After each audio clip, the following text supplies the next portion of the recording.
Hello everyone, study IQ channel में आप सबका वापस स्वागत है। फंडामेंटल ऑफ फिजिकल ज्योग्राफी का चैप्टर नंबर 7 स्टार्ट कर रहे हैं, landforms in their evolutions. Now this is a lengthy chapter. Yes, it is lengthier than the sixth chapter, but it is very very important. Prelims में से सीधे question आते हैं इसके अंदर, मेंस में भी क्वेश्चन आते हैं, और ज्योग्राफी ऑप्शनल के लिए पूरा एक चैप्टर है इसका. तो I can not emphasise more on saying that कि ये बहुत इंपॉर्टेंट चैप्टर है. लेंदी है लेकिन बहुत सिंपल है, बहुत बढ़िया बढ़िया कॉन्सेप्ट्स दे के रखे हैं. मैं आपको एज यूजुअली बहुत लेमन लैंग्वेज में समझाने वाली हूँ. एक एक लाइन समझेंगे हम, क्योंकि वही बात है, एक स्टेटमेंट दे के छोड़ दिया है लेकिन इसका एक्सप्लेनेशन पढ़ना और ज़रूरी है, नहीं तो आप आंसर कर नहीं पाओगे. राइट, तो स्टार्ट करते हैं. Chapter number 7, landforms and their evolutions. Weathering हमने पढ़ लिया, मास मूवमेंट हमने पढ़ लिया, एंड इरोजन हमने पढ़ लिया. वेदरिंग के प्रोसेस के बाद में क्या होता है, उसमें जो हमारे जियोमॉर्फिक एजेंट्स होते हैं, जैसे कि वाटर, जो तीनों स्टेट्स में होते हैं, वाटर, विंड, ग्लेशियर, वेव, ये इरोजन का एक्शन परफॉर्म करते हैं. अभी इरोजन क्या होता है, इरोजन में क्या होता है कि जो रॉक डेब्रीज है हमारी, इसको ये वहाँ से लेके ट्रांसपोर्ट करते हुए उसको और भी छोटे छोटे टुकड़ों के अंदर तोड़ते हुए डिपॉजिट कर देते हैं कहीं ले जाके. मैं अभी आपको बहुत लेमन लैंग्वेज में समझा रही हूँ, इसलिए हम using those very simple words. तो अभी इरोजन की वजह से अर्थ के सरफेस पे चेंज आते हैं. क्यों? क्योंकि ये मटेरियल को अपने साथ में लेके जा रही है. It is eroding the surface, it is wearing down the landforms. तो डिपोजिशन की वजह से भी और इरोजन की वजह से भी, दोनों की वजह से अर्थ की सरफेस में जो फीचर्स होते हैं वो बनते और बिगड़ते हैं. जो बिगड़ रहा है वो किसी दूसरी चीज़ के अंदर बन भी रहा है. तो इस चैप्टर के अंदर हम लैंडफॉर्म्स और उनके एवोल्यूशन देखेंगे कि किस तरीके से जो हमारे इरोजनल एजेंट्स हैं वो नए नए फीचर्स को फॉर्म करते हैं. सिंपल अगर हम वर्ड में बोलें तो स्मॉल टू मीडियम ट्रैक्ट और पार्सल्स ऑफ द अर्थ जो है वो उनको लैंडफॉर्म बोलते हैं. कि किस तरह आपको कोई चीज़ डिफरेंट दिखेगी, it is not a plain area. तो any small to medium tract और any parcel on the earth is landform. अगर लैंडफॉर्म छोटा, स्मॉल टू मीडियम साइज का है तो भी क्या हम उसको लैंडस्केप बोलेंगे? तो that would be the landform. Landform छोटा या मीडियम साइज का होता है. लैंडस्केप क्या होता है कि लार्ज ट्रैक्ट, अगर एरिया बहुत बड़ा है तो उसको बोलते हैं लैंडस्केप है ये.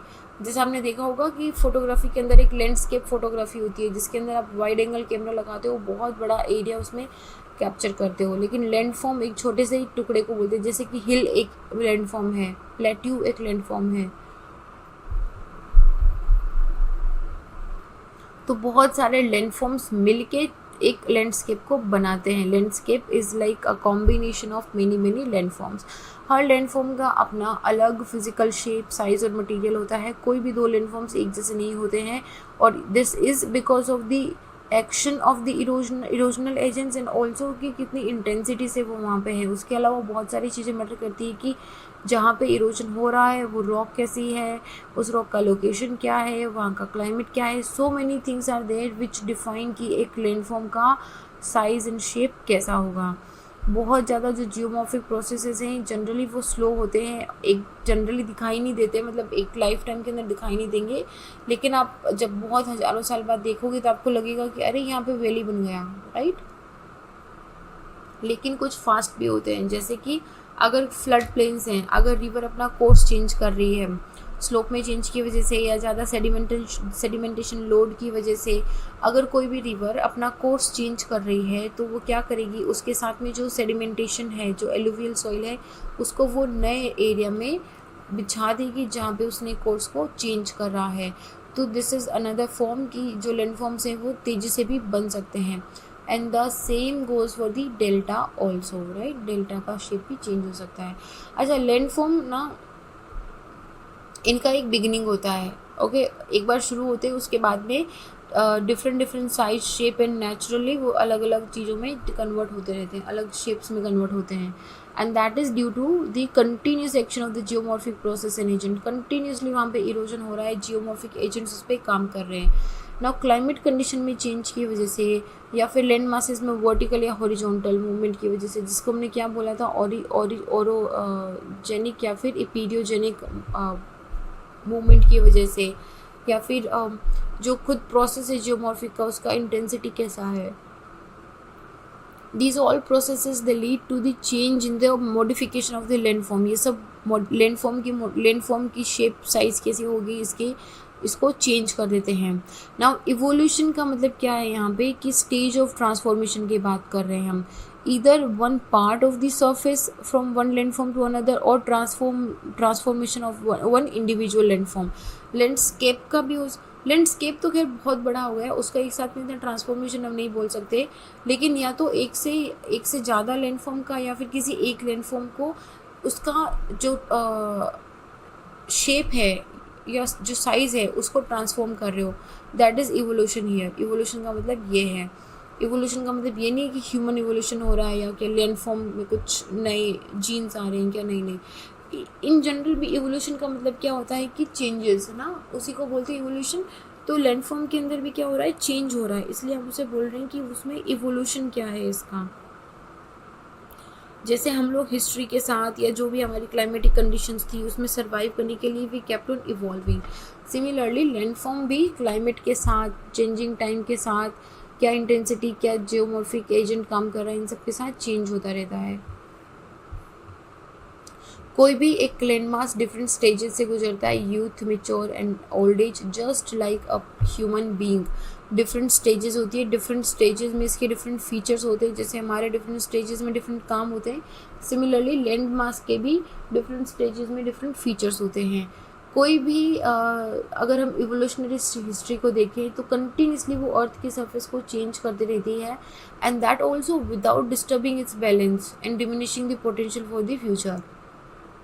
तो ये पूरी स्टडी किससे रिलेटेड है, जियोमॉर्फोलॉजी से. और जियोमॉर्फोलॉजी क्या होता है, it is reconstruction of the history. History को रिकंस्ट्रक्ट कर रहे हैं, किसकी हिस्ट्री को, अर्थ की सरफेस को. कैसे रिकंस्ट्रक्ट करते हैं, ताकि हम कैसे स्टडी करके हम इसकी फॉर्म्स की, जिस मटेरियल से ये बनी हुई है और वो प्रोसेस जिससे इसने शेप ली है, इन सब चीज़ों को स्टडी करके हम अर्थ की हिस्ट्री को जानते हैं with the help of geomorphology. तो ये पूरा जियोमॉर्फोलॉजी का डेफिनेशन है. बहुत सारे लोगों को हमेशा यही कन्फ्यूजन रहता है कि जियोमॉर्फोलॉजी एक्चुअली है क्या. सो this is what geomorphology is. अच्छा, अर्थ के सरफेस पर जो चेंज होते हैं वो मोस्टली जो चेंजेस होते हैं इरोजन की वजह से होते हैं, and erosion different geomorphic agents की वजह से. एंड जाहिर सी बात है कि इसमें डिपोजिशन भी होगा. जब इरोजन होगा, ट्रांसपोर्टेशन होगा, तो कहीं ना कहीं जाके वो डिपोजिशन होगा. और ये डिपोजिशन क्या करता है, ये लैंड सरफेस को कवर करता है. कहीं पे भी डिप्रेशन है तो उसमें सेडिमेंट ले जाके फिल कर देगा, उसे कवर कर देगा. बेसिन्स को, वैलीज़ को, डिप्रेशंस को कवर कर देता है. इमेजिन करो, आज से 1000 साल, 15,000, 20,000, 10,000, जितने भी साल पहले एक क्रेटर था. या ऐसे मानो कि दिल्ली की जगह पे, दिस इज़ वेरी अनरियलिस्टिक क्योंकि दिल्ली पे ऐसा नहीं था, बट चलो दिल्ली का एग्जांपल नहीं लेते, चलो गेंजेटिक प्लेन का ही लेते हैं. पहले वहाँ पे बिल्कुल खड्डा था, एकदम ऐसे जैसे वैली नहीं होता उस तरीके से पूरा वैली वाला एक शेप बना हुआ था. बट देन व्हाट हैपन कि गेंजेटिक रिवर ने धीरे धीरे सेडिमेंट से उसको पूरा फिल कर दिया. क्या आप अभी बता सकते हो वहाँ पे कि वहाँ पे डिप्रेशन था? Can you tell it? No ना. So why? क्योंकि सरफेस चेंज हो गई है. There is a different landform. पहले वहाँ पे डिप्रेशन था, अभी क्या है, प्लेन है वहाँ पे. So this is what the change in the land form from the depression to the plain area. So ये चेंजेस लेके आती है अर्थ की सरफेस में. तो डिपोजिशन जो है इरोजन के बाद होता है, और डिपोजिशनल सर्फेसेस वो भी अल्टीमेटली इरोजन का सब्जेक्ट होती है. ऐसा नहीं है कि भाई मैंने तुम्हें, इरोजन ऐसे नहीं करेगा कि अच्छा मेरा ही डिपोजिशन है, चलो मैं इसको नहीं काटती हूँ. No no no. Erosion would say कि whatever comes in my way I will take it away. चाहे वो डिपोजिशनल सर्फेस हो, चाहे वो रॉक डेब्रीज हो, चाहे वो कोई बड़ा लैंडफॉर्म हो, what ever comes in the way of the erosional agents, they will start wearing it down. तो they wear down the depositional surfaces also. तो depositional surfaces भी change होती रहती है. Running water, ground water, glacier, wind, wave, ये बहुत powerful erosional and depositional agents होते हैं जो अर्थ की सरफेस को चेंज करते हैं और शेप करते हैं. और they are added by the weathering and mass wasting process. यहाँ पे इसको नोट करो, they are not the precondition but they are just the addition to the with erosion and deposition. क्यों? क्योंकि अभी क्या है ना कि इरोजन तो होगा, चाहे वेदरिंग होगी नहीं होगी, मास वेस्टिंग होगी नहीं होगी, इरोजन तो होगा, लेकिन वेदरिंग और मास वेस्टिंग से उसको थोड़ा एक्स्ट्रा मटेरियल मिल जाता है, थोड़े टूटे हुए रॉक फ्रेगमेंट्स, रॉक डेब्रिस मिल जाती है। सो जियोमॉर्फिक एजेंट्स बहुत टाइम तक they come for the thousands and millions of year in the systematic change lead to sequential development of the landform. आपको कभी ऐसा नहीं लगेगा कि आपको ऑक्सबो लेक्स कभी यूथ ऑफ रिवर में नहीं मिलेगी, आपको डेल्टा कभी यूथ ऑफ रिवर में नहीं मिलेगा। ये एक सीक्वेंशियल लैंडफॉर्म के हिसाब से बनते हैं, स्लोली स्लोली जिस डिफरेंट स्टेज से ये जाती है उस डिफरेंट स्टेज पे डिफरेंट लैंडफॉर्म्स बनते हैं। और ये एजेंट्स जो होते हैं, ये जियोमॉर्फिक प्रोसेस और ये इनकी जो एजेंट्स हैं, they leave their imprints on the landform. जहाँ पे भी जाएंगे अपने निशान ये छोड़ के जाते हैं कि इन्होंने क्या नया लैंडफॉर्म यहाँ पे जनरेट करा है। So geomorphic processes are very unpredictable functions, लेकिन अभी क्या है कि बहुत टाइम से ये हो रहे हैं, तो we have been studying these functions. तो अभी एक जनरल आइडिया हो गया है कि अच्छा जो ग्लेशियर है वो इस तरह के इरोजनल, ट्रांसपोर्टेशनल या डिपोजिशनल फीचर्स बनाएगा, जो सी वेव है वो इस तरह के फीचर्स बनाती है। So what are these are nothing but the landforms and their characteristics. इनके बारे में हमें पता चलने लग गया है। सो ये एक जनरल स्टडी है जिसके अंदर हम देखेंगे कि लैंडफॉर्म्स किस तरह, जो डिफरेंट एजेंट्स है वो किस तरीके से डिफरेंट लैंडफॉर्म्स को फॉर्म करते हैं।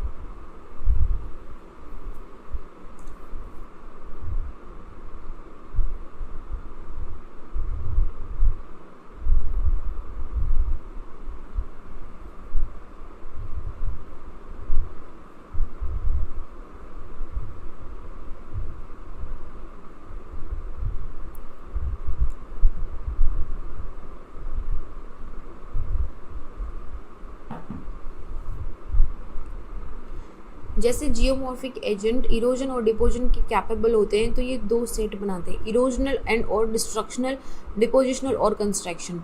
Can you relate with this? Erosion में क्या हो रहा है? इट इज़ बियरिंग डाउन, तो this is what, a destructive force, it is distracting the landform. और डिपोजिशन में क्या हो रहा है कि it is depositing the sediments, it is depositing the material, तो उसमें क्या हो रहा है कि कंस्ट्रक्टिव हो रहा है, it is making a new landform. और इरोजन में it is cutting down the landform. तो ये कंस्ट्रक्शनल और डिस्ट्रक्शनल वाला हमेशा ध्यान रखना।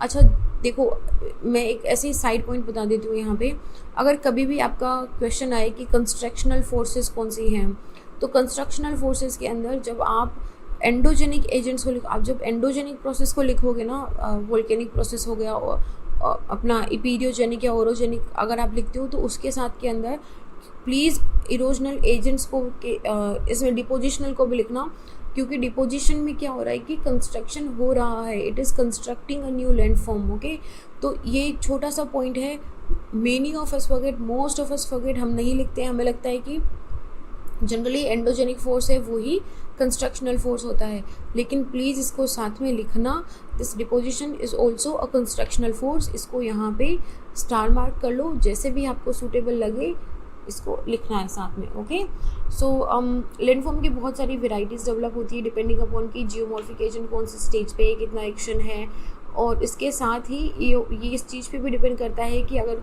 जो रॉक टाइप है उसका कैसा टाइप एंड स्ट्रक्चर है, फॉल्ट, जॉइंट, फ्रैक्चर, रॉक की हार्डनेस एंड सॉफ्टनेस कैसी है, रॉक की परमिबिलिटी, इम्परमिबिलिटी कैसी है, जो आपको अब तक समझ में आ गया होगा। तो इन सब चीज़ों पे डिपेंड करता है कि एजेंट कितना इंटेंसिटी से काम करेगा और उसका कैसा स्ट्रक्चर बनेगा। इसके कुछ और इंडिपेंडेंट कंट्रोलर्स भी होते हैं, जैसे stability of the sea level. अगर सी लेवल ऊपर या नीचे जाएगा तो उससे क्या होता है कि कॉन्टिनेंट का एरिया या तो सबमर्ज हो जाएगा या इमर्ज हो जाएगा, विच मीन्स कि नए लैंडफॉर्म्स या तो ऊपर आ जाएंगे या नए लैंडफॉर्म सी लेवल के नीचे चले जाएंगे।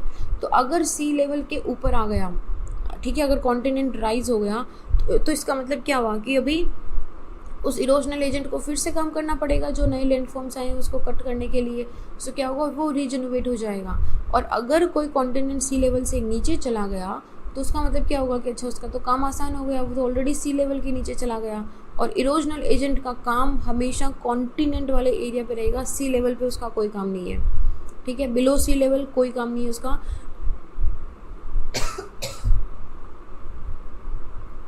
तो ये टोटली डिपेंड करता है।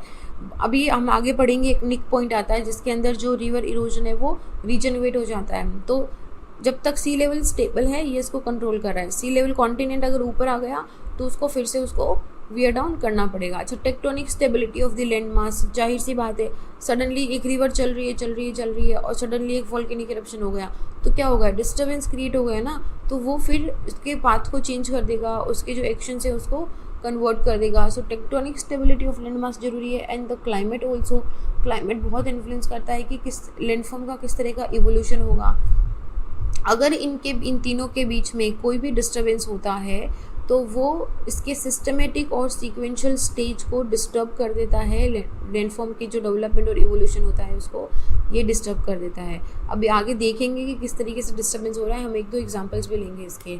अच्छा, तो अभी से हम ना अभी आगे वाली यहाँ से रनिंग वाटर से स्टार्ट कर रहे हैं। We are starting with the running water, ground water, glacier, wave and wind, सबको पढ़ेंगे। सब में अलग अलग पढ़ेंगे कि किस तरीके से जो लैंड मासेस हैं they are reduced from their relief. तो पहले हम इरोजनल फीचर्स पढ़ेंगे इनके, उसके बाद में देखेंगे कि इरोजन की वजह से जो डिपोजिशन हो रहा है तो डिपोजिशनल लैंडफॉर्म्स कैसे बन रहे हैं। तो दोनों को 1 बाय 1 करके देखेंगे। सबसे पहले स्टार्ट करते हैं रनिंग वाटर। अच्छा, रनिंग वाटर की जाहिर सी बात है, इसके लिए कुछ प्री कंडीशन होगी कि ऊपर ग्लेशियर वाले एरिया में नहीं होगा, सी वेव्स में नहीं होगा, एरिड एरिया के अंदर इतना डोमिनेट नहीं होता है क्योंकि वहाँ पे पानी वैसे भी कम होता है। तो जो ह्यूमिड रीजन है, जहाँ पे बहुत खूब बारिश होती है या जहाँ पे कोई रिवर बह रही है, जहाँ पे रनिंग वाटर है, it is most important thing. इसका नाम ही रनिंग वाटर है, ठीक है। तो ये geomorphic agent it is about the degradation of the land surface, ठीक है। रनिंग वाटर है, इसको ह्यूमिड क्लाइमेट चाहिए होता है, ह्यूमिड इरेजन चाहिए होता है, बहुत हेवी रेनफॉल होना चाहिए। इसकी 2 कंपोनेंट हैं। 2 कंपोनेंट क्या है, one is the overland flow on the general land surface as a sheet, और दूसरा होता है linear flow as a stream और द रिवर। एक तो शीट की तरह बहुत बड़े एरिया पे जैसे फ्लड प्लेन में बह के जा रहा है, ठीक है, बहुत बड़े एरिया में इतनी ज़्यादा डेप्थ नहीं है उसकी, वो एज अ शीट बह के जा रहा है। और दूसरा है कि एक पर्टिकुलर चैनल के अंदर वो चल रहा है, लाइक स्ट्रीम एंड रिवर हमारी चलती है। तो मोस्टली जो भी इरोजनल लैंडफॉर्म्स हमारे एसोसिएटेड होते हैं ना, वो उस रनिंग वाटर के विग्रस और यूथ टाइम पे होते हैं। डिपोजिशनल फीचर इसके ओल्ड स्टेज में आते हैं। इरोजनल फीचर जो हैं इसके जनरली ये इरोड कर रही है, क्यों, क्योंकि एक तो ये हाई एल्टीट्यूड से निकल के आती है, और दूसरा इसमें पानी का वॉल्यूम बहुत रहता है तब, और तीसरा कि इसकी स्पीड बहुत ज़्यादा रहती है, हाई स्टीपी स्लोप से गिरती है तो स्पीड इसकी बहुत ज़्यादा रहती है। तो अलोंग द ग्रेडियंट जब ये यूथ स्टेज में होती है तब इसके सबसे ज़्यादा इरोजनल फीचर्स बनते हैं। टाइम के साथ में जो स्ट्रीम चैनल है वो धीरे धीरे क्या होगा कि हिमालय से निकल के फिर धीरे धीरे प्लेन्स पे आ जाएगी, तो उसका स्टीपी ग्रेडियंट कम हो जाता है। स्टीपी ग्रेडियंट वो जेंटलर ग्रेडियंट में बदल जाता है। इसकी वजह से और कंटिन्यूड इरोजन्स की वजह से भी एज ए कॉन्सिक्वेंस उसकी वेलोसिटी कम हो जाती है और वो डिपोजिशन के लिए अभी रेडी है, अभी वो डिपोजिशन करेगी। So there are many depositional forms associated with the stream flowing over the steep slope. ऐसा नहीं है कि जहाँ पे इरोजन होगा तो वहाँ पे ये डिपोजिशन नहीं करेगी, या जहाँ डिपोजिशन होगा वहाँ इरोजन नहीं करेगी। क्या हमारे कहने का मतलब ये कि वहाँ पे डोमिनेंट लाइक 80 to 90% इसके जो फीचर्स होंगे वो इरोजनल एंड डिपोजिशनल हैं। लेकिन वो ये कि बहुत ही छोटे होते हैं, डोमिनेंट इनका इरोजन या डिपोजिशन होता है respectively in the youth stage and in the old stage. अच्छा, अगर रिवर का चैनल जितना जेंटलर है, मतलब जितने कम स्लोप से वो गिर रही है, तो उतना ही ज़्यादा उसमें डिपोजिशन होगा। क्यों? क्योंकि स्पीड कम हो गई है, अभी इरोजन कर नहीं पा रही है। ये देखो पानी है, जितना ज़्यादा आप स्टीप से डालोगे उतना ज़्यादा इसका वेलोसिटी रहेगा, उतना ज़्यादा ये तेज़ी से बहेगी, तो उतना ही इसके अंदर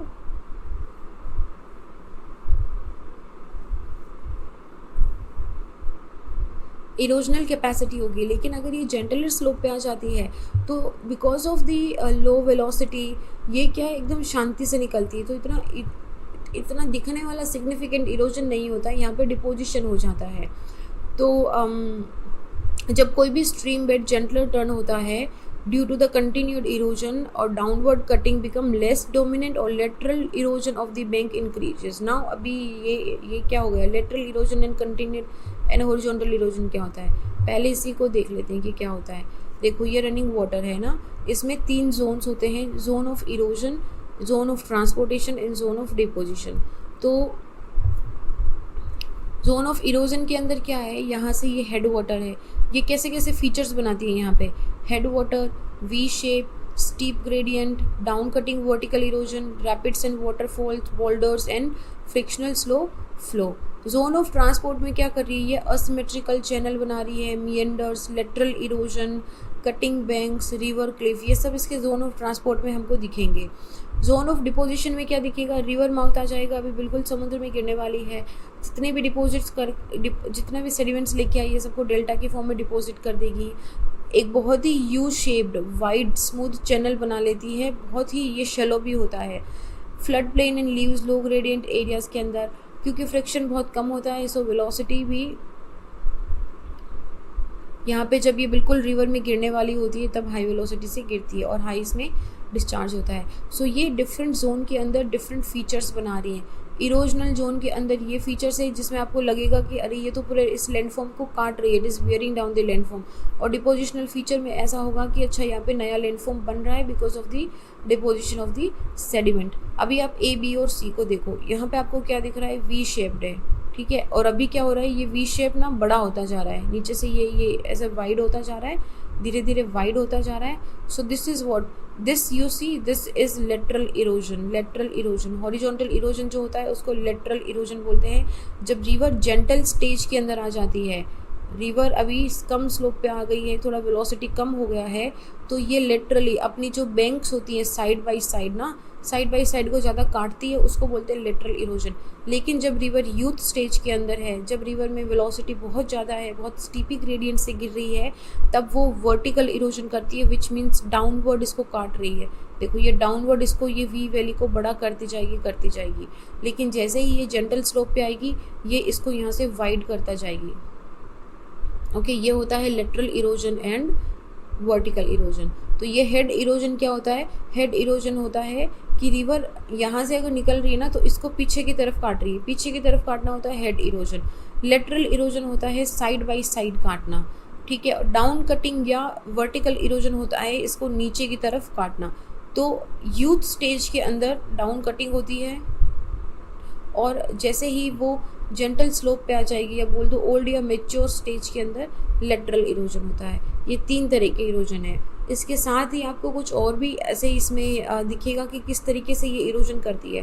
तो हम क्या करे थे, बड़े बड़े बोल्डर्स लेके आती है। अच्छा, आप कभी अगर इधर हिमालयन स्टेट की तरफ गए हो किसी रिवर के पास में, तो डेफिनेटली आपने देखा होगा कि आपको रिवर बेड के पास में ना बड़े बड़े पत्थर मिलते हैं, जिसे हम कभी कभी कलेक्ट भी करके लाते हैं। उसके अलावा भी बहुत बड़े, स्पेशली अगर आप कभी ऋषिकेश की तरफ गए हो, then you must have seen कि बड़े बड़े बोल्डर्स हैं, चट्टान पे बैठ के पास में से गंगा निकल रही है, राइट। तो ये क्या है, ये बड़े बड़े बोल्डर्स हिमालय से आए हुए हैं। वहाँ पे कोई रॉक थी, उसको उसने कट करा, और अब ये क्या हो रही है, अभी भी इनकी कटिंग हो रही है, अभी भी कटिंग चल रही है, और कुछ छोटे छोटे भी पत्थर मिलते हैं। सो this is how.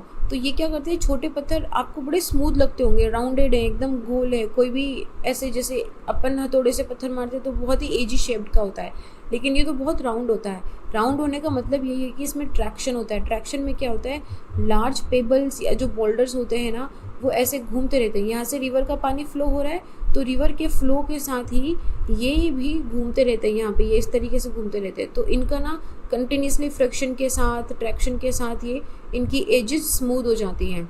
Edges smooth होने के बाद यहाँ पे ये और भी ज़्यादा घूमेंगे, फिर ये और छोटे हो जाते हैं, तो इसको सॉल्टेशन बोलते हैं। सॉल्टेशन के अंदर भी ये और भी ज़्यादा यहाँ पे स्मूथ होते रहते हैं, छोटे होते रहेंगे।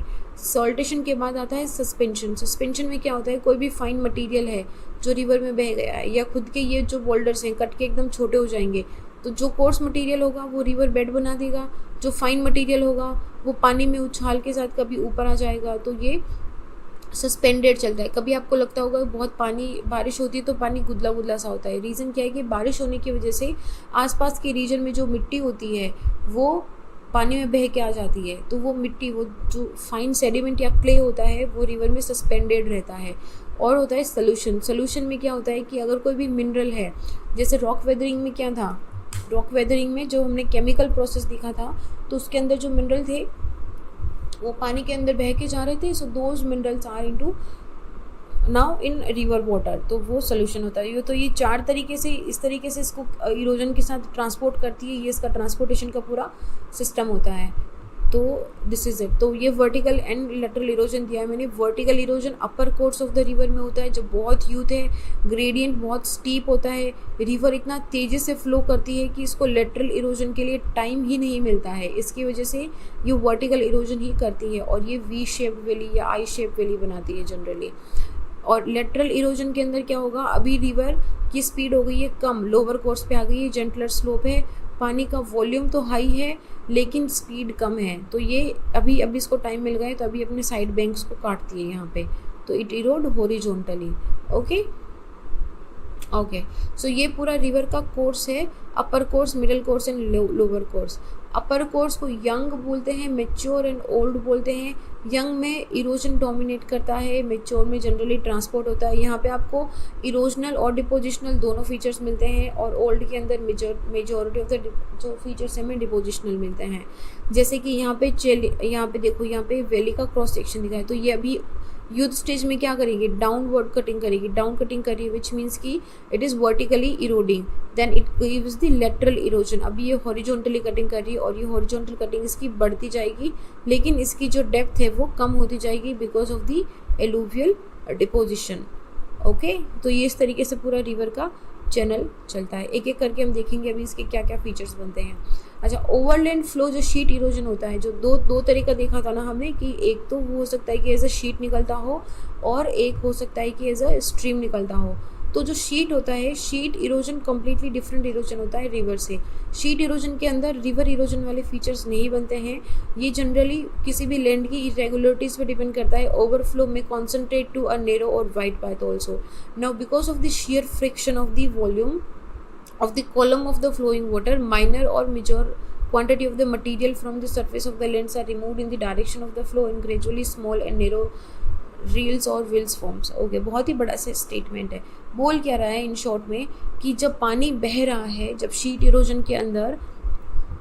शीट इरोजन में पानी अगर इस तरीके से बह रहा है बड़े से एरिया पे, तो ये क्या करेगा, क्योंकि पानी का फ्रिक्शन कम हो जाता है तो अपने साथ में जो भी यहाँ पे इसको छोटा बड़ा मटेरियल मिलता है इसको अपने साथ में बहा के ले जाती है।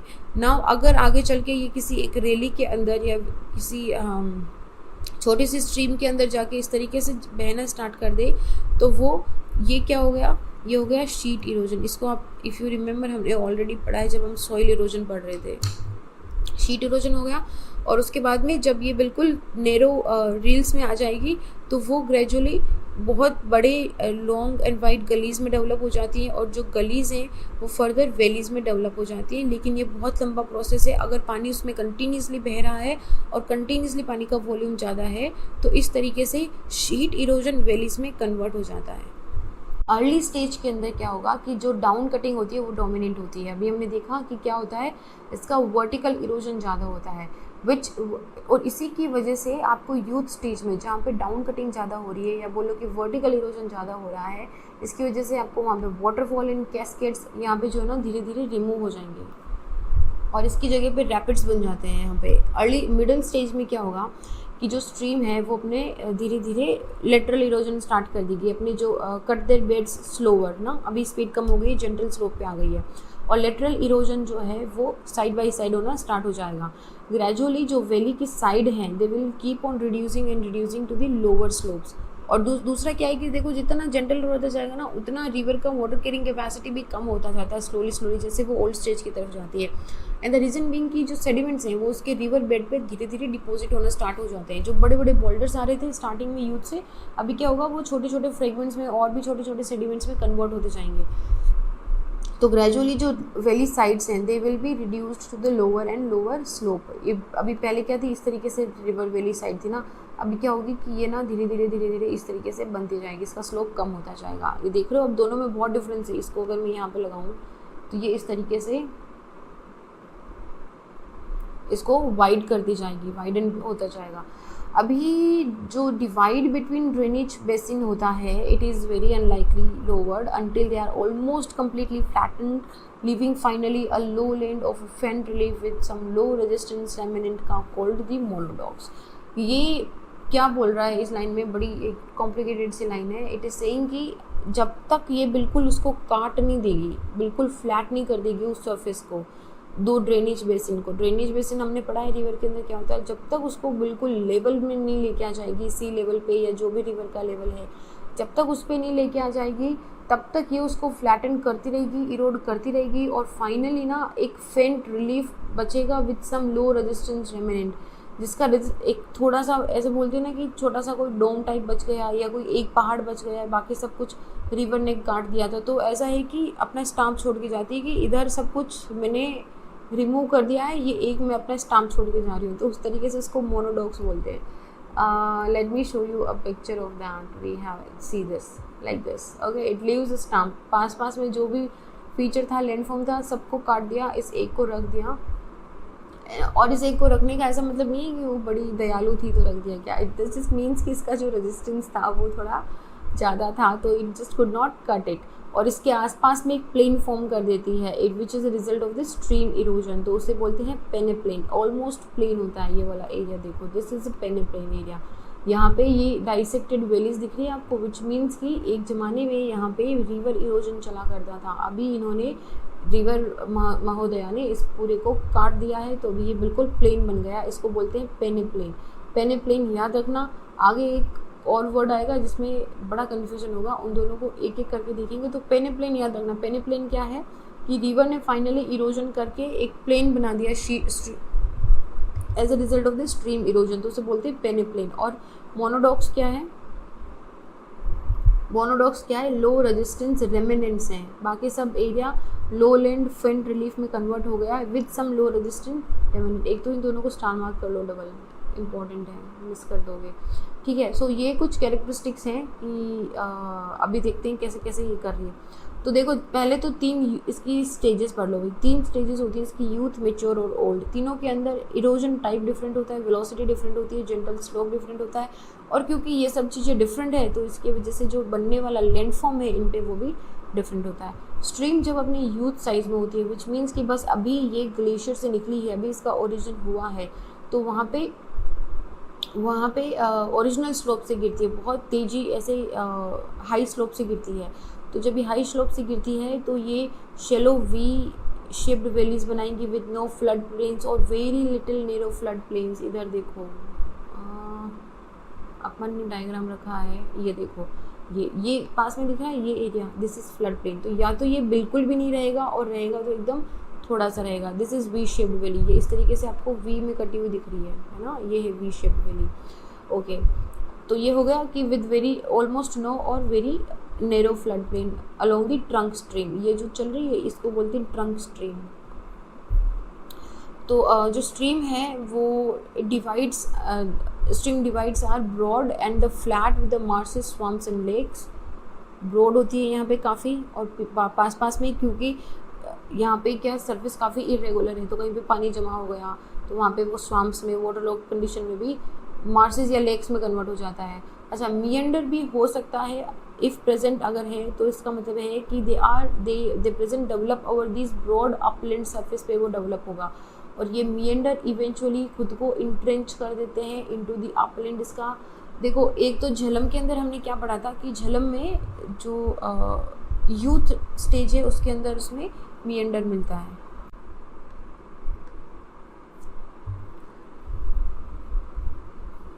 और उसका रीज़न क्या है, उसका रीज़न है वहाँ पे स्लोप एरिया ऐसा है, वो टोटली डिफरेंट हमने इंडिया वाले में पढ़ा था। लेकिन अगर किसी अपलिफ्टेड एरिया हो गया, कहीं पे एरिया अपलिफ्ट हो गया, इसको ना पता है, हम बहुत अच्छे से पढ़ेंगे अभी आगे, मैं आपको थोड़ा सा दिखा देती हूँ। उस तरीके से एंट्रेंच टू मियंडर्स बन जाते हैं ये। रिवर क्या करती है, इसको लेटरल इरोजन कम करती है, वर्टिकल इरोजन ज़्यादा करती है अगर अपलैंड में बन जाता है, अगर इसके यूथ स्टेज में बन जाता है तो ये इस तरीके से रिवर्स में ट्रैप हो जाती है। 2 तरह के होते हैं, अभी आगे आने वाले में पढ़ेंगे हम, लेकिन यही ध्यान रख लो यहाँ पे एक चीज़ हमेशा ध्यान रखना कि जो मियंडर्स है ना, वो ऐसा नहीं है कि सिर्फ ओल्ड स्टेज के अंदर बन रहे हैं। मियंडर्स किसी भी स्टेज के अंदर बन सकते हैं, डिफरेंट टाइप के मियंडर्स बन सकते हैं। अच्छा, यहाँ पे वाटरफॉल और रैपिड्स भी एग्जिस्ट करते हैं। रैपिड फॉल और वाटरफॉल एंड रैपिड्स क्या होते हैं कि ऊपर से जब सीधा पानी गिर रहा है, so that is our waterfall. और रैपिड्स में क्या होता है कि पानी इस तरीके से बीच में कोई रेजिस्टेंस रॉक आ गई है तो उसकी वजह से ऊपर ऐसे रैपिड्स में जा रहा है, जैसे बोलते हैं ना कि ऊपर नीचे पानी हो रहा है, बह के जा रहा है, रैपिड्स हैं। तो ऐसा भी ज़्यादा है। दैट इज़ मोस्टली बिकॉज उसकी जो ओवरलाइंग नीचे रॉक होती है वो हार्ड मटेरियल की होती है, जो कटती नहीं है, इससे वो इरोड नहीं होती है। मेच्योर स्टेज में क्या होता है, इस स्टेज के अंदर the streams are plenty with good integration. Tributaries हैं सारी आ गई हैं, इसके अंदर मिल गई हैं, पानी का वॉल्यूम बढ़िया है। यहाँ पे जो वी शेप्ड वैली है वो मिलेंगी, लेकिन वो डीप मिलेंगी। यहाँ पे लेटरल इरोजन ज़्यादा हो गया है, सॉरी वर्टिकल इरोजन हो रहा है अभी भी।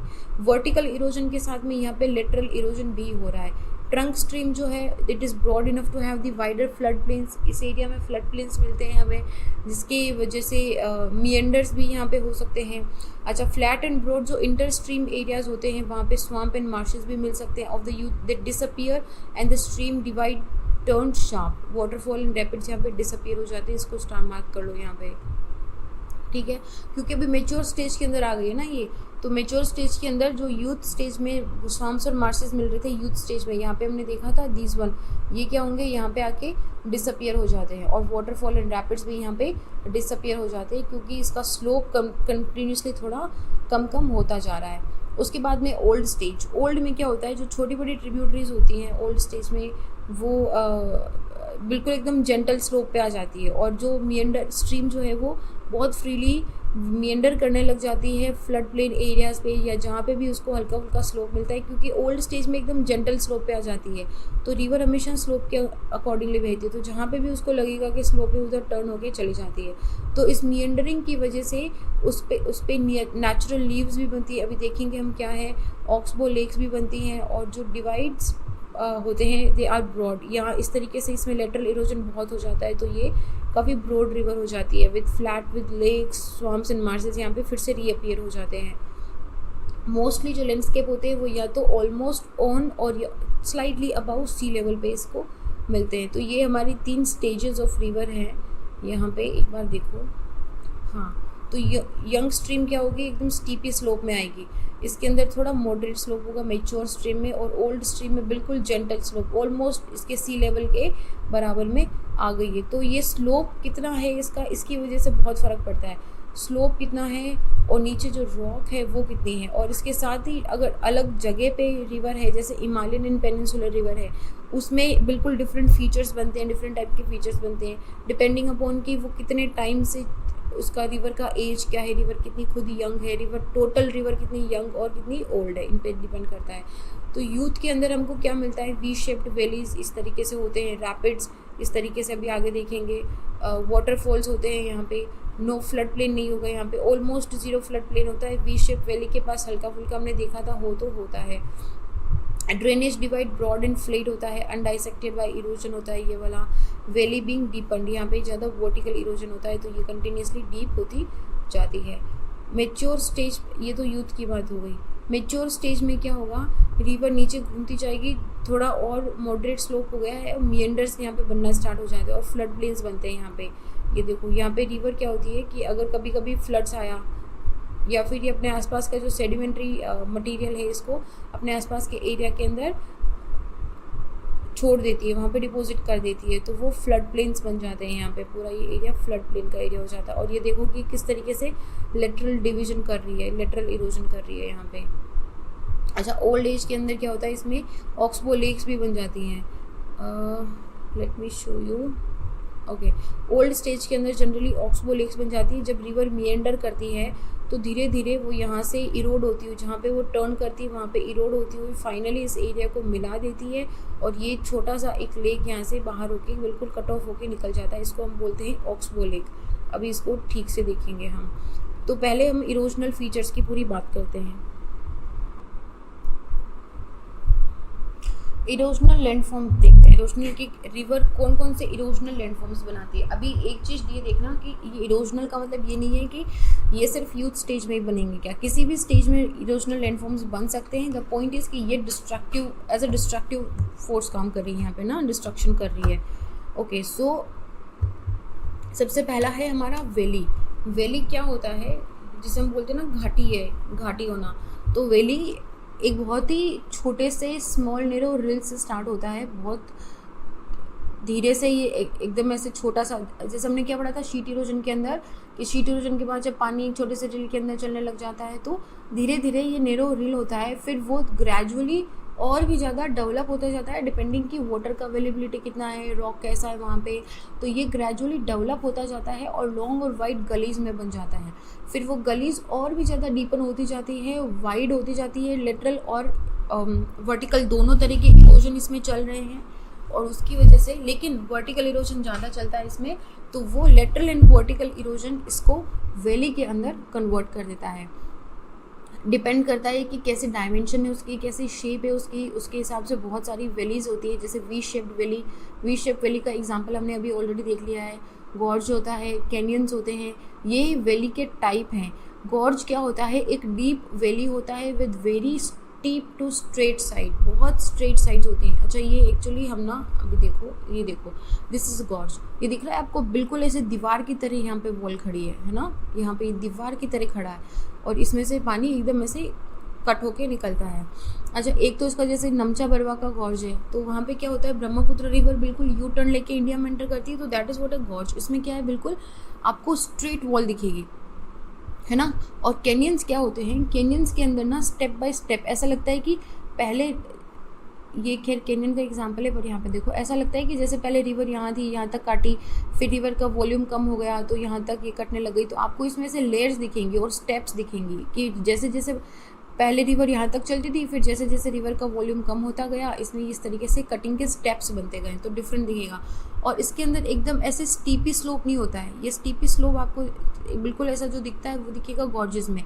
कैनियंस के अंदर इस तरीके से जेंटल ऐसे स्लाइडी स्लोप होता है, ठीक है। ऐसे एक तो ये मुझे लग रहा है रेड कलर में दिख नहीं रहा है, हम ना ब्लू कलर ले लेते हैं, इट्स वर्सेटाइल। ये वाला इस तरीके से स्टीपी स्लोप होता है इसमें, ठीक है, ओके। तो कैनियंस में क्या होता है, steep step like side slopes होते हैं, होता बिल्कुल गॉर्ज के जितना ही डीप है।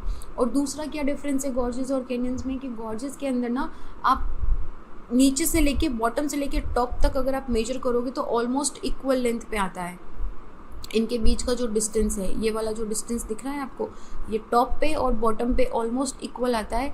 क्यों? क्योंकि ये इस तरीके से इंक्लाइंड नहीं है। लेकिन अगर कैनियंस में आप देखोगे तो ये आपको ऐसे इंक्लाइंड मिलेगा। तो यहाँ पे जो ऊपर बिल्कुल बॉटम पे इनमें सबसे ज़्यादा डिफरेंस होता है, और जैसे ये ऐसे नीचे जाते जाएंगे बॉटम पे, टॉप पे मैक्सिमम डिफरेंस होता है, जैसे ये बॉटम पे जाते जाएंगे इनके बीच का डिफरेंस कम होता जाएगा, ओके। और गॉर्जेस में क्या होता है, बिल्कुल एकदम बराबर होता है, दोनों में कोई भी इतना ज़्यादा डिफरेंस नहीं होता है। So this is one another difference between the gorges and the canyons. In fact actually canyon जो है ना गॉर्जेस का वेरिएंट ही होता है, डिपेंड करता है कि कैसी रॉक है। वैली टाइप बहुत डिपेंड करती है कि रॉक का स्ट्रक्चर कैसा है, हार्ड रॉक है या सॉफ्ट रॉक है। जैसे जो कैनियंस बनते हैं, आपको ये दिख रही है लेयर्स इसके अंदर, ये लेयर्स क्या शो कर रही है, दीज लेयर्स इन, ये एक तो ये देखो, ये आपको दिख रही है फोटोज़ में, दीज आर वेदर्ड मटेरियल, ये वेदरिंग हो रहा है यहाँ पे, ये सब वेदर्ड के एग्जांपल्स हैं, ओके। टॉपिक पे हाँ। सो ये लेयर्स दिख रही हैं आपको, ये एक्चुअली सेडिमेंट्री रॉक्स होती हैं। सेडिमेंट्री रॉक के अंदर हमने क्या पढ़ा था कि जो सेडिमेंट्स होते हैं डिफरेंट रॉक्स के, वो आके एक जगह पे कॉम्पैक्ट हो जाते हैं। तो इसका मतलब क्या हुआ कि उसमें डिफरेंट टाइप की, डिफरेंट कैरेक्टरिस्टिक्स की रॉक आ रही है। कोई हार्ड रॉक होगी, कोई सॉफ्ट रॉक होगी। तो उस हार्ड एंड सॉफ्ट रॉक के इस कॉम्बिनेशन में जब सेडिमेंट्री रॉक कटती है तो कहीं पे जहाँ पे सॉफ्ट रॉक होगी वहाँ पे वो बहुत डीपली कट जाती है, जहाँ पे हार्ड रॉक होती है वहाँ पे वो रेजिस्टिव रह जाती है, कटती नहीं है। तो कैनियंस जो होते हैं वो जनरली हॉरिजॉन्टल सेडिमेंट्री रॉक्स के बने हुए होते हैं, और जो गॉर्जेस होते हैं वो जनरली हार्ड रॉक के बने हुए होते हैं। इसलिए आपको दिखेगा कि इसके अंदर ना कटिंग नहीं है, दोनों की रॉक टाइप अलग है। अगर ये वाला चीज़, अगर सेम यही चीज़ अगर सेडिमेंट्री रॉक से बना होता तो डेफिनेटली इसके अंदर कैनियंस होते। इस तरीके से ये स्टेप बाय स्टेप यहाँ पे कैनियंस बनता, ओके। नाउ क्योंकि ये हार्ड रॉक से बना हुआ है तो इसके अंदर आपको गॉर्जेस दिख रहे हैं। और वी शेप वैली कब दिखती है आपको? वी शेप वैली तब दिखती है हमें जब या तो बिल्कुल माउंटेन्स के बीच में से ये निकल रही है, या फिर किसी एक पहाड़ को अगर बीच में से इस तरीके से काट के जाती तो हमारी वो वी शेप वैली होती, ठीक है, ओके। तो ये हमारा हो गया वैली का, इसमें एग्जांपल भी देख के रखा है। फिर है potholes and plunge pools. Now pothole and plunge pools क्या होते हैं? पहले बनते हैं पोथ होल्स, फिर बनते हैं प्लंज पूल्स। देखो जो रॉकी बेड्स होती है ना हिल स्ट्रीम्स पे, वो ऐसे दे आर मोर और लेस सर्कुलर डिप्रेशंस में इस तरीके से होती है, इस तरीके से, ये कैसा डायग्राम बन गया, इस तरीके से ऊपर से पानी इनमें फॉल होता है, तो उनको बोलते हैं potholes from the stream erosion ना। उसके बाद क्या होता है कि they are added by the abrasion of rock fragment जो होते हैं छोटी बड़ी रॉक डेब्रिज, वो उसके अंदर और भी लगती जाती है, कटती जाती है। तो पहले बहुत ही छोटा और शेलो डिप्रेशन टाइप का होता है, उसके बाद में उसमें और भी ज़्यादा पेबल्स और बोल्डर्स जो होते हैं वो कलेक्ट होते जाते हैं, ऊपर से पानी गिरता रह रहा है, तो वो उसमें क्या होगा, इरोजन उसको काटता जाएगा। सो दोज डिप्रेशंस ना they keep on getting larger and larger. तो ये जो छोटे पेबल्स एंड बोल्डर्स हैं और जो इस डिप्रेशन के अंदर गिर गए हैं और ऊपर से जब पानी फॉल होता है तो they keeps on get rotating by the flowing water, rotate होते रहेंगे, और उनके रोटेशन होने की वजह से वो जिस जमीन पे, जिस डिप्रेशन पे वो रोटेट हो रहे हैं वो इरोड होता रहेगा कंटिन्यूसली। पत्थर से जब पत्थर घसता रहेगा तो क्या होगा, वो डिप्रेशन ग्रो इन डायमेंशन होगा। फिर ऐसे ही बहुत सारे जब छोटे छोटे डिप्रेशंस आपस में ज्वाइन कर लेते हैं तो वो क्या बनाते हैं, एक स्ट्रीम इवेंचुअली उसमें से नैसे निकलने लग जाती है, and then stream valley gets deepen. तो इसी एट द फुट तो ये तो हो गया हमारा पोथ होल्स, ठीक है। एक बार देखो डायग्राम है हमारे पास, ये तो प्लंज पूल है। पोथ होल का डायग्राम में क्या होगा कि यहाँ से कोई रिवर गिर रही है, यहाँ पे छोटा सा टुकड़ा गिरा, फिर क्या होगा, यहाँ पे कहीं पे और पे रिवर ने एक छोटा सा डिप्रेशन बना लिया, यहाँ पे कहीं पे और पे रिवर ने एक छोटा सा डिप्रेशन बना लिया। इनके अंदर जो पेबल्स और बोल्डर्स थे वो पानी के बहाव के साथ घूमते जा रहे, इवेंचुअली क्या होगा, ये बड़े होते जाएंगे और ये आपस में मिल जाएंगे, तो ये पूरा एक पोथ होल्स बना लेंगे, ठीक है। ओके, फिर है हमारा प्लंज पूल्स। तो किसी भी वाटर पूल के एंड के अंदर बड़े बड़े पोथ होल्स होते हैं। इसमें देखो ये दिख रहा है आपको, these are actually kind of छोटा एक पोथ होल है ये, ऐसे बहुत सारे पोथ होल्स भी हो सकते हैं। तो किसी भी रैपिड ऊपर से अगर पानी गिर रहा है और फुल स्पीड से अगर ये नीचे गिरेगा तो यहाँ पे क्या होता है कि ये इसको पूरा नीचे से पुश करता है, यहाँ पे ये फोर्स लगा रहा है, इस फोर्स में यहाँ पे इसके साथ पत्थर भी आ गए। नाउ व्हाट हैपन कि क्योंकि ये डिप्रेशन है तो ये पत्थर यहाँ पे जम गए हैं, तो लेकिन पानी के साथ ये they will keep on moving from here only, from here one place to another place, और ये इसके नीचे इस पत्थर को ये कंटिन्यूसली इसे इरोड करते रहेंगे। तो ये हो गया हमारा, and that is the impact of the water and the rotational of the boulders, जिसकी वजह से जो फुट ऑफ वाटरफॉल है वहाँ पे लार्ज पोथ होल्स बनते जाएंगे और वो कंटिन्यूसली डीप एंड वाइड होते जाएंगे। फिर जब ये एक पे बहुत लार्ज एंड जब डीप होल्स बन जाते हैं तो उनको बोलते हैं plunge pool. Okay, plunge pool बोलते हैं, this would be known as plunge pool जब ये बहुत बड़ा और वाइड हो जाएगा। ओके, सो ये तो बात हो गई हमारी प्लंज पूल्स की। तो waterfalls are actually transitory like any other landforms and will recede gradually and bring the flow to the valley above the waterfall to the below level। क्या बोल रहा है ये पूरा लाइन कि वाटर यहाँ से पानी आके यहाँ पे गिर रहा है, ओके, इट इज़ फॉलिंग।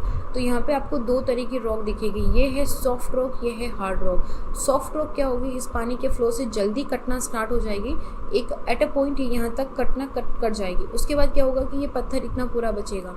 अब इस पर ग्रेविटेशनल फोर्स काम कर रहा है तो इवेंचुअली क्या होगा कि इट विल फॉल डाउन। ऊपर से रिवर का फोर्स है, नीचे से ग्रेविटेशनल फोर्स इसको पुल कर रहा है, तो इट विल फॉल डाउन, ये गिर जाएगा, ठीक है। फिर यहाँ तक आ गया, उसके बाद फिर से ये पानी इस सॉफ्ट रॉक को काटेगा और फिर से वही होगा कि ये आगे बढ़ जाएगा, फिर से ये ऊपर जो हार्ड रॉक है ये नीचे फॉल हो जाएगी। Once this hard rock falls down तो उसके बाद क्या होगा कि ये पानी का काम है, इसको काट देगा, छोटे छोटे फ्रेगमेंट्स में इसको कन्वर्ट कर देगा।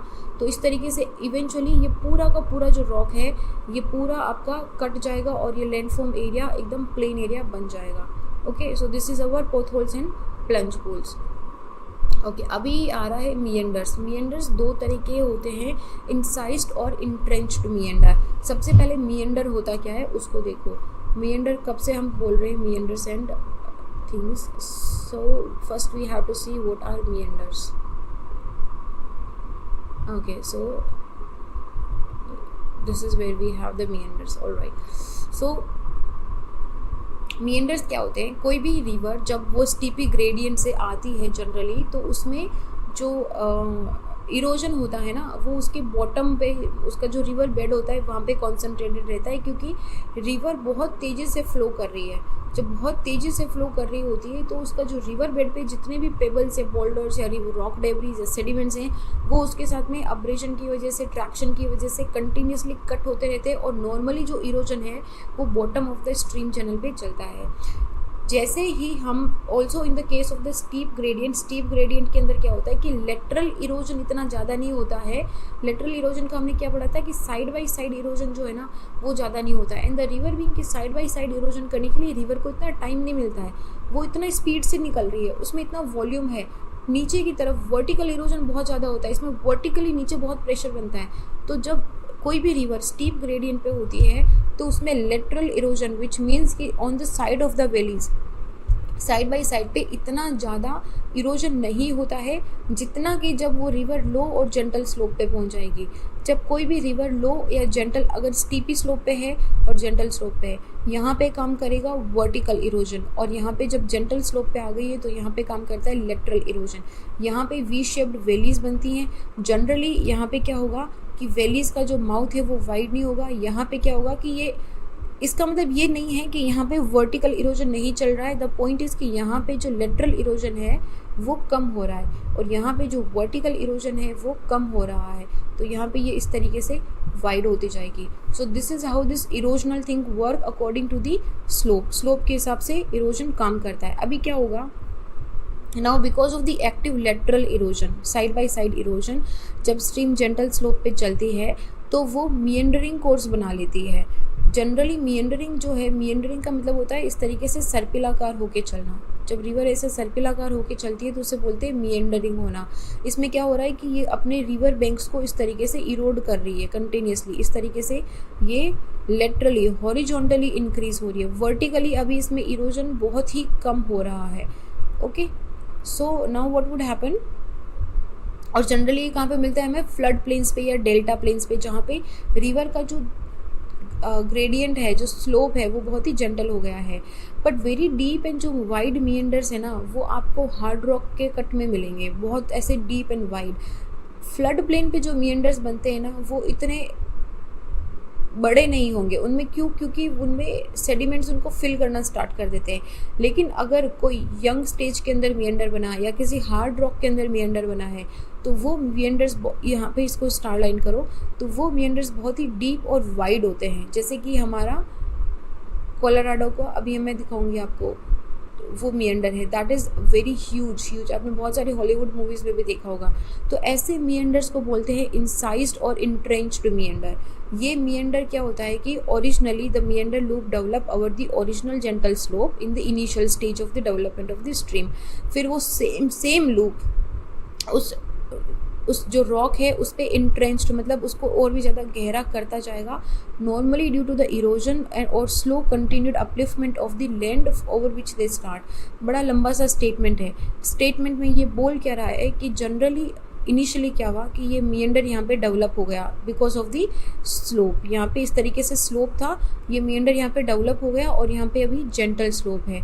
नाउ व्हाट वुड हैपन कि अगर ये हार्ड रॉक है, ठीक है, तो हार्ड रॉक में क्या होगा कि ये इसको कट करती जाएगी तो, और ये डीप और वाइड मिएंडर बनाती जाएगी। सेकंड क्या होगा कि अगर ये लैंड अपलिफ्ट हो गई है कॉन्टिनेंट की, if this land got uplifted because of the epeirogenic force, कोई भी एपीरियोजेनिक फोर्स से लैंड अपलिफ्ट हो गई है। अब क्या हुआ, रिवर का काम क्या है कि कोई भी अपलिफ्टेड रिवर, कोई भी अपलिफ्टेड जो लैंड फॉर्म है उसको इरोड करना, that is what it is doing, it is erosion, it is doing the erosion thing. तो ये क्या करेगी, इस अपलिफ्टेड लैंड को इरोजन करना स्टार्ट कर देगी। Now imagine a situation, we must be having a diagram here, अभी मैं आपको दिखाती हूँ।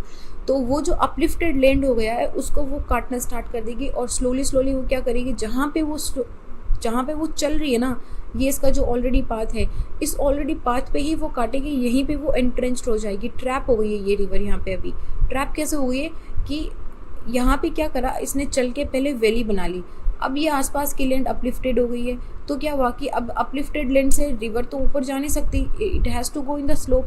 तो अब ये क्या करेगी, इसी स्लोप, इसके जो ऑलरेडी प्री डिसाइडेड जो इसका ओरिजिनल पाथ था, इसको ही ये नीचे वर्टिकल और लेटरल इरोजन इसको करना स्टार्ट कर देगी। लेकिन जनरली इसका वर्टिकल इरोजन ज़्यादा होगा, लेटरल इरोजन भी इसका साथ में चल रहा है। और ये चीज़ है हार्ड रॉक, सेडिमेंट्री रॉक भी हो सकती है, किसी भी तरह का रॉक हो सकता है। तो ये अब क्या हुआ कि बहुत बड़ा मियंडर हो गया है, ये रिवर हो गई ट्रैप उसके अंदर, है ना। अब बाहर नहीं जा सकती क्योंकि अब लैंड जो क्या है ऊपर उठ गई है, अभी उसके पास स्लोप नहीं है, उसके पास रास्ता नहीं है जाने का। तो वो continuously for years and years उसी एक पर्टिकुलर रास्ते के अंदर इसको काटती रहेगी और वो हमारा बन जाएगा entrenched meander. Okay, so they keep on widening and deepening these uplifted areas only. तो यहाँ पे डीप गॉर्जेस मिलते हैं, कैनियंस मिलते हैं हमें हार्ड रॉक एरियाज के अंदर। And they give an indication of the status of the original land surface over which the stream have developed. वो एरिया अब अपलिफ्ट हुआ है लेकिन रिवर वहाँ पे पहले से है। समझ रहे हो आप बात? रिवर ने पहले से अपना रास्ता बना के रखा है लेकिन वो एरिया उसके बाद में अपलिफ्ट हो गया है। तो अभी क्या होगा कि रिवर ने बोला कि अरे अब तो कहीं जा ही नहीं सकते। तो ये हमें ओरिजिनल स्टेटस बता रहा है कि ओरिजिनली यहाँ पे रिवर इस तरीके से चलती थी, ओरिजिनली लैंड का स्टेटस ऐसा था। उसके बाद में ये उसको और ज़्यादा डीप करना स्टार्ट हो गई है। अभी ये क्वेश्चन एक बार अटेम्प्ट करो, what is the difference between incised meander and meandering over flood and delta plain. मैंने मियंडरिंग बहुत अच्छे से एक्सप्लेन करा है, अभी मैं 2-4 स्लाइड्स और दिखाऊंगी। उसके बाद में इस क्वेश्चन को अटेम्प्ट करो, खुद से सोचो, इससे अच्छा मियंडरिंग आपको कहीं नहीं समझने को मिलेगा। और मुझे बताओ कि इनमें डिफरेंस क्या है। Give me your answer in on my Instagram handle. इस पर अगर मैं नहीं पढ़ पाऊंगी तो आप मुझे मेरे इंस्टा हैंडल पे आंसर लिख के दो, आई शो यू कि I answer you that also. लेकिन आप मुझे बताओ कि क्या, this is a very important topic and it is the most misunderstood topic also. इसलिए इसको मिसअंडरस्टैंड बिल्कुल नहीं करना है, सिंपल सा टॉपिक है। एक बार फिर से मैं आपको डिफरेंस बताऊंगी क्योंकि मुझे पता है कि ये ना बहुत बार ऑप्शनल वालों को भी समझ में नहीं आता है, हम लोग हमेशा कंफ्यूज हो जाते हैं। सो इसको ध्यान से समझना है। इंसाइज्ड मियंडर ना फिर 2 तरह के होते हैं, इंसाइज्ड मियंडर हो सकता है या इंट्रेंच्ड मियंडर हो सकता है। इंसाइज्ड मियंडर में क्या होगा, अगर कोई रिवर रीजनोवेट हो गई है, और रिवर के रीजनोवेट होने का मतलब क्या है कि या तो जो सी लेवल है, जो सी वाटर लेवल है वो नीचे फॉल हो गया है, या फिर जो लैंड है वो अपलिफ्टेड हो गई है। उन दोनों की वजह से क्या होगा, पहले रिवर इस तरीके से चल रही थी और यहाँ पे सी लेवल था। नाउ इसका इरोजन का काम सी लेवल तक ही है, यहाँ पे इरोजन का काम दी एंड लग गया था, इसको कुछ करना ही नहीं था। फिर क्या हुआ, सी लेवल नीचे आ गया, अभी ये लैंड एरिया इसको मिल गया। अब क्या होगा, अब रिवर को इसको भी काटना पड़ेगा। तो यहाँ पे जितने भी लैंड फॉर्म्स हैं अब इसको काटेगी, तो यहाँ पे दी एंड इसका यहाँ पे होगा। तो ये एरिया क्या है, यहाँ पे रिवर रीजनोवेट हो गई है।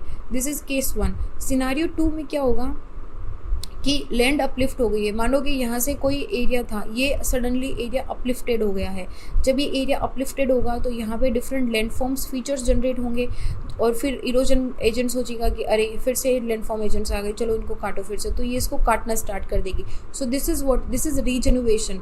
ये जेंटल स्लोप पे एकदम आराम से चल रही थी कि चलो भाई अब तो रिटायरमेंट का टाइम आ गया है, अभी अपन बिल्कुल आराम से सी के अंदर जाके रेस्ट करेंगे। लेकिन सडनली व्हाट हैपेंड कि इनको नया टास्क मिल गया है, या तो सी लेवल नीचे चला गया है तो नए लैंड फॉर्म्स आ गए हैं, या फिर कॉन्टिनेंटल एरिया अपलिफ्ट हो गया है तो फिर से नया टास्क मिल गया है। तो अभी रिटायरमेंट से जस्ट पहले they got the new task, तो उनमें रीजनोवेशन हो गया। So this is what the rejuvenation of river is.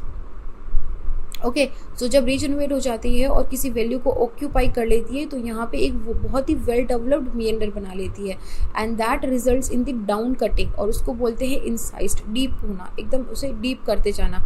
अगर इंसेशन रैपिड है और अगर वैली बहुत ही सिमेट्रिकल है, दोनों साइड से एकदम गॉर्जियस जैसी अपीयरेंस देती है, तो उसे बोलते हैं इंट्रेंच्ड मियंडर। तो entrenched meander is actually a type of incised meander. Incised meander का क्या हुआ कि कट कर रही है उसको, इट इज़ कटिंग डाउन, और इंट्रेंच्ड मतलब दोनों तरफ से सिमेट्रिकल है और उसको डीप एंड वाइड करती जा रही है। यहाँ पे हमेशा कीवर्ड याद रखना, एक तो डीप कर रही है और एक वाइड कर रही है। हार्ड रॉक पे बन रही है, सेडिमेंट्री रॉक पे भी बन सकती है, पर ये हो गया हमारा इंट्रेंच्ड मियंडर।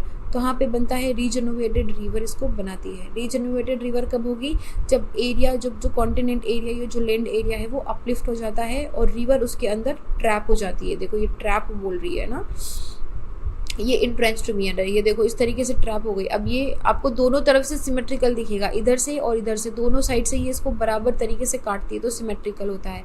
तो ये कब अकर होता है, when a river channel cuts down the flood plains in the bed rocks and the channel is trapped with a single course में। अभी ये it can not migrate laterally, अभी ये इसको काट के इधर या उसको काट के उधर नहीं जा सकते ना, it can not change it's way, but it will keep on eroding, इस जिस रास्ते पे चल रही है उसको डाउन कट इसका करती रहेगी, और इसीलिए यहाँ पे न्यूमरस ट्रेसेस मिल जाते हैं, और इनको बोलते हैं कि यहाँ पे मल्टीपल रॉक्स को एक्सपोज करती रहती है ये। ओके, जैसे कोलोराडो रिवर है जो ग्रैंड कैनियन एरिजोना से बहती है, ये एक क्लासिक एग्जांपल है एंट्रेंच्ड मिएंडर का, बहुत बड़ा मिएंडर कैनियन बनाती है ये। सो यहाँ पे क्या हुआ था कि जो कोलोराडो प्लेट्यू था वो लगभग 5 मिलियन साल पहले अपलिफ्ट हो गया था, तो वहाँ पे जो रिवर थी Colorado river, suddenly what happened कि वो तो चली रही थी अपने रास्ते पे, कोलोराडो प्लेट्यू बन गया, तो अभी उस रिवर ने क्या करा कि it got trapped into that uplifted land, तो फिर रिवर ने रिस्पॉन्ड करा कि चलो भाई जो भी है इसी वैली को काटेंगे, and it has maintain the same course ever since, it has not changed it's way even though it got uplifted. So this is the example of the Colorado River and the Grand Canyon बोलते हैं इसको, and this is the first geological interpretation of the numerous geological units which were exposed by the downcutting air. तो ये क्या हुआ, जब land area uplift हो गया तो it also means कि सरफेस वाला एरिया ऊपर आ गया है, तो जब इसने इरोजन करा तो हमें यहाँ पे बहुत सारी रॉक के टाइप का भी पता चला कि ये किस तरह की रॉक है, सेडिमेंट्री किस तरीके से बनी हुई है। Now what it is doing, it is eroding and it is giving us the evidences about the subsurface और the history of the earth, history of the earth के बारे में भी ये बता रही है। So this is how it works. Ingrown and entrenched meanders के अंदर क्या होता है, देखो ये सेम चीज़ है पर मैंने आपको अच्छे से समझ आया इसलिए बताया है इसमें। अगर इंक्रीज्ड वर्टिकल इरोजन इस तरह से डाउन कटिंग चलती है और वो डीप होता है तो इंसाइज्ड मिएंडर होता है। अगर कोई इंसेशन रैपिड हो जाता है और उसमें वर्टिकल इरोजन इस तरीके से डोमिनेट होता है तो वो एंट्रेंच्ड मिएंडर की फॉर्म ले लेता है और इसमें दोनों साइड सिमेट्रिकल होती है। तो आप पूछोगे कि इंट्रेंच्ड और इनग्राउंड मिएंडर्स में डिफरेंस क्या होता है। इंट्रेंच्ड मिएंडर के अंदर सिमेट्रिकल क्रॉस सेक्शन होता है, दोनों साइड में आपको बिल्कुल सेम दिखेगा, लेकिन इनग्राउंड मिएंडर्स के अंदर वो असिमेट्रिकल होता है, धीरे धीरे अपलिफ्टेड होगा। जैसे ये वाला एग्जांपल है, इसमें सिमेट्रिसिटी दिख रही है आपको, इधर से देखो चाहे इधर से देखो सिमेट्रिसिटी दिख रही है, बराबर कटिंग हो रही है, तो ये एंट्रेंच्ड मिएंडर है। लेकिन अगर एक साइड में रॉक टाइप डिफरेंट होता, एक में स्टीपी होता, एक में ऐसे स्लेंटेड होता, तो ये इनग्राउंड मिएंडर का एग्जांपल होता।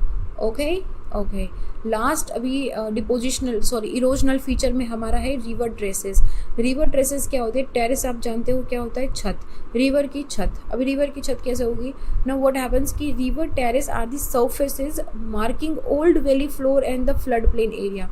ये बताती है कि पहले मेरा इतना एरिया था, मैं इतने एरिया में फैल के इसको चलती थी, इतना पूरा एरिया में कवर करती थी फ्लड के अंदर, अभी मैं छोटे से एरिया में सिकुड़ गई हूँ। तो जहाँ पे भी रिवर फ्लो होती है ना वो अपने मार्क छोड़ के जाती है, तो these are the surface marking. Okay, mark छोड़ के जाती का क्या मतलब है कि वहाँ पे वो इरोजन भी करेगी और वहाँ पे वो डिपोजिशन भी करेगी अगर जेंटल स्लोप है तो ये इसके मार्क्स हैं इरोजन एंड डिपोजिशन के। तो डिफरेंट बेड रॉक्स होती हैं, कोई सॉफ्ट रॉक होती है, कोई हार्ड रॉक होती है। तो there may be bed rock surface without any alluvial cover और या alluvial terrace consisting of the stream deposit, दोनों चीज़ें हो सकती है कि बिल्कुल एलुवियल कोई डिपॉजिट नहीं है, एकदम प्लेन एरिया है, एकदम जैसे बोलते हैं ना कि बैरन लैंड टाइप एरिया है, या फिर उसमें एलुवियल डिपॉजिट्स भी हो सकती है कि जैसे जैसे रिवर का फ्लड प्लेन बढ़ता जाएगा वैसे वैसे वो अपने दोनों साइड के बैंक के अंदर एलुवियल डिपॉजिट्स को बढ़ाती जाएगी। तो river terrace generally they are the product of the erosion. और कैसे erosion, as a result due to the vertical erosion by the stream into its own depositional land flood plains। ये अपने vertical erosion से जो sediments है उसको depositional flood plain में इस तरीके से convert करती है। There are number of such terraces at which the height indicate former river bed levels etc। So जो river terrace होती है वो इट में occur at the same elevation पे भी हो सकता है और डिफरेंट एलिवेशन पे भी हो सकता है। अगर ये सेम एलिवेशन पे होता है, अगर दोनों साइड के अंदर सेम एलिवेशन है तो ये as a step by step यहाँ पे चलती है। और ये स्टेप बाय स्टेप क्या बनेगा इसको बोलते हैं पेयर्ड टेरेस। दोनों टाइप पे सिमेट्रिसिटी है। अनपेयर्ड के अंदर क्या होगा कि ये एक साइड में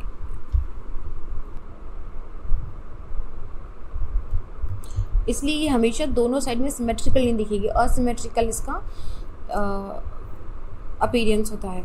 तो हाँ, यही बताया है कि जब टेरेस सिर्फ it present only on one side of the stream, और दूसरी साइड के अंदर एक बहुत ही डिफरेंट एलिवेशन की वजह से जब बन नहीं पाती है तो उसे बोलते हैं नॉन पेड, पेड नहीं है। अनपेड वाली जो टेरेस हैं टिपिकली ऐसे एरियाज़ में मिलती है जहाँ पे कोई लैंड है वो एक साइड से अपलिफ्ट हो गई है, slow uplift of the land हो गया है, या फिर जहाँ पे water column is not uniform, एक साइड में ज़्यादा पानी पी रहा है, या फिर जो रॉक टाइप है इट इज़ टोटली डिफरेंट, तो इसकी वजह से अनपेड टेरेस हमारा बन जाता है। जो टेरेस है जनरली बनता कैसे है, इसके रीजन से इसको स्टार मार्क करो, this is a question here. या तो receding water after a peak flow, peak flow में क्या हुआ, यहाँ पे देखो पीक फ्लो में क्या हुआ कि पानी बह रहा है, पूरी यहाँ पे बह रहा है, फिर जैसे जैसे उसका पानी का लेवल, अभी क्या हो रहा है कि ये अपने आसपास वाले एरिया को इरोड कर रही है, जैसे ही पानी का लेवल कम होगा उसका इरोजन लेवल चेंज हो जाएगा, दूसरे लेवल पे चेंज करेगी, तो इस तरीके से ये रिवर टेरेस बनता जाता है। ये देखो अभी बिल्कुल फिल्ड टेरेस है ना, उसके बाद में ये इरोजन करता जाएगा, और ये अगर दोनों साइड में सिमेट्रिकल इरोजन हो रहा है तो दिस इज पेड, अगर दोनों साइड में असिमेट्रिकल इरोजन हो रहा है so that is non paid. तो एक तो हो गया रिसीडिंग वाटर, जब पानी एक पहले बहुत ऊपर फ्लो पे बह रहा था, अभी धीरे धीरे कम हो गया flow. Change in hydrological regime due to the climatic change, जैसे अभी मान लो ग्लोबल वार्मिंग की वजह से क्या हो रहा है कि ग्लेशियर्स बहुत ज़्यादा मेल्ट हो रहे हैं, या फिर बारिश बहुत ज़्यादा हो गई है, इसकी वजह से पानी में फ्लो बहुत ज़्यादा हो गया है, तो पानी का लेवल क्या है ऊपर चला जाएगा। जब पानी का लेवल ऊपर चला जाएगा तो लेवल ऑफ इरोजन भी ऊपर चला जाएगा, अभी यहाँ से इरोड करेगा स्लोली जब पानी का लेवल फिर से कम हो जाएगा तो पानी का इरोजन लेवल भी नीचे आता जाएगा। थर्ड है tectonic upliftment of the land, पहले चल रही थी यहाँ पे, फिर अचानक से लैंड अपलिफ्ट हो गई है, तो क्या होगा कि रिवर के साथ लैंड अपलिफ्ट हो गई है तो रिवर भी अपलिफ्ट हो गई है, तो वो उसका लेवल ऑफ इरोजन भी चेंज हो जाएगा। And same for the sea level change in case of the river it is closer to the sea. तो ये कुछ रीजंस हैं जिसकी वजह से अपलिफ्टेड टेरेस जो हैं वो बनते हैं। एंड हाँ ओके, सो विद दैट हमारा इरोजनल लैंडफॉर्म्स हो गए ख़त्म। ये सारे लैंडफॉर्म्स हैं जो रिवर एज एन इरोजनल बनाती है। इसमें प्रीलिम्स में सीधा क्वेश्चन आ सकता है कि ये जो मिएंडर इनसाइड्स एंड इंट्रेंच्ड मिएंडर हैं क्या ये डिपोजिशनल फीचर्स हैं या इरोजनल फीचर्स हैं, तो सिंपल क्वेश्चन भी आ सकता है, और मेंस के अंदर पूरा एक क्वेश्चन भी आ सकता है कि what do you understand by entrenched meander, how it is different from the deep side meanders, है ना, जो फ्लड पे या डेल्टा प्लेन पे बनते हैं, दिस क्वेश्चन का। And again I am asking कि प्लीज़ इस क्वेश्चन को अटेम्प्ट करना, this is a very important question. Okay, and with that note let's finish this lecture. अगले वाले लेक्चर के अंदर हम डिपोजिशनल लैंडफॉर्म्स को पढ़ना स्टार्ट करेंगे। एज आई सेड अर्लियर, ये थोड़ा सा लेंथी चैप्टर है but it is a very interesting and very very important chapter, इसलिए इसको कोई बात नहीं, आराम से फिनिश करेंगे, कोई रश नहीं है अपना।